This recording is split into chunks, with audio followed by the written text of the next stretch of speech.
get off my chest. I got something I got to talk about. I mean, this is the place where sports and politics collide, and I need to talk about FIFA President Sepp Blatter and his decision to disqualify the women of Iran from their Olympic game, their Olympic qualifier match against Jordan. They were disqualified because they were wearing full-body tracksuits and a hijab, and Jordan was granted a forfeit victory, and it crushed the Iranian women's chances to go to the 2012 London Games. Now, Iranian players, as they were crying, about to go out on the field, and there are actually photos of them on the field crying because they were just so ready to play. They were told that they had violated a FIFA rule saying that players and officials shall not display political, religious, commercial, or personal messages, which will actually be news to all the teams that have corporate sponsors all over their jerseys. I mean, that's a little bizarre. But they were also told that since 2007, FIFA has held the view that wearing a hijab, that's the headscarf that many Muslim women wear, while playing could cause choking injuries, quote unquote. Now, there are two problems with this argument, two very basic problems. The first is that it's asinine. I mean, hijab choking deaths while playing soccer? Do a Google search on that and see what comes up. Not a lot is going to come up. It doesn't exactly start the Google a-coming and a-humming. But far more problematic than that is that these players had already played preliminary rounds and been in discussion with Sepp Blatter about their uniforms and had been told that everything was okay. And it's actually very, very common. People, I'm sure, have seen it on everything from track and field to basketball for Muslim women to wear very specific clothing to adhere to their faith. So what's going on here? What's really happening here? I think that's what I want to talk about very briefly. What's really happening here?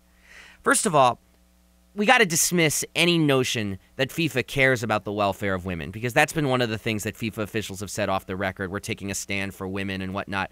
I mean, this is Sepp Blatter we're talking about. Sepp Blatter is someone who 7 years ago proposed that women wear hot pants on the field. Tight, form-fitting shorts that ride up in the crotchal region. Does he hang out with Jerry Jones often? It's a question, right? I mean, it's like a lingerie football league kind of thing. And he said that he thought this would improve the popularity of the sport by emphasizing the female aesthetic. That's who Sepp Blatter is. So he doesn't want you wearing hijab. He just wants you wearing hot pink hot pants. The other thing about Sepp Blatter, and this is actually far more serious when you talk about women's rights, is that a lot of people don't know that one of the illegal sex trafficking meccas on Earth is wherever the World Cup is played. And when you talk about sex trafficking, that's just not about prostitution rings. That's about child prostitution. That's about sex slavery. I mean, all the worst kinds of things that you can imagine from the most horrifying Maury Povich special. And these things occur in great numbers around the World Cup. And for years, human rights groups, the United Nations, has asked Sepp Blatter to say something about this. And he's responded, no, this is not our place to say a word about those between the country and its laws. Partly because he understands that part of the World Cup is about sexual tourism for the well-heeled people who go there. It's watch a soccer game, find some 12-year-old Filipino kid to play with your feet, and you call it a day. That's who Sepp Blatter tries to defend. Secondly, I got to say something else about this. I think this is best explained by understanding the recent hiring, the shocking hiring of Henry Kissinger as one of the lead wise men at FIFA. Henry Kissinger, who is a war criminal, and I don't say that as a pejorative. You know how people say, like, certain politicians are war criminals because you disagree with their politics or whatever. Henry Kissinger is actually a convicted war criminal in courts around the world for everything from the bombing of Cambodia, the coup in Chile, the massacre in East Timor, and that's just the 1970s.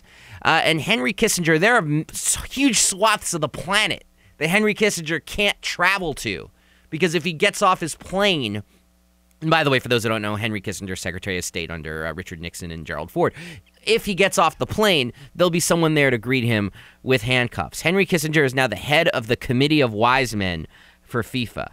Henry Kissinger has also, by the way, been a staunch advocate for open war against Iran. He has called for isolating them internationally, sanctions, bombings, and if all else has failed, all-out global war against the Iranian government. I think this is the best way to understand what's happened here. Because you can't understand it based on FIFA law. You can't understand it based on the historic relationship between the Muslim world and international soccer. You can only understand it out of the influence of Henry Kissinger, and it stinks to high heaven to me. And it stinks to high heaven to me because I think it's horribly prejudicial. I think it's horribly colonial in its mindset. I think it's horribly hypocritical. But even worse than that, maybe not worse than that, but the thing that just sticks in my craw is all the time you hear people say sports and politics shouldn't mix. You hear, athletes like Chris Douglas Roberts, Rashard Mendenhall just getting killed because they had opinions about bin Laden's assassination. That's just the latest example of this.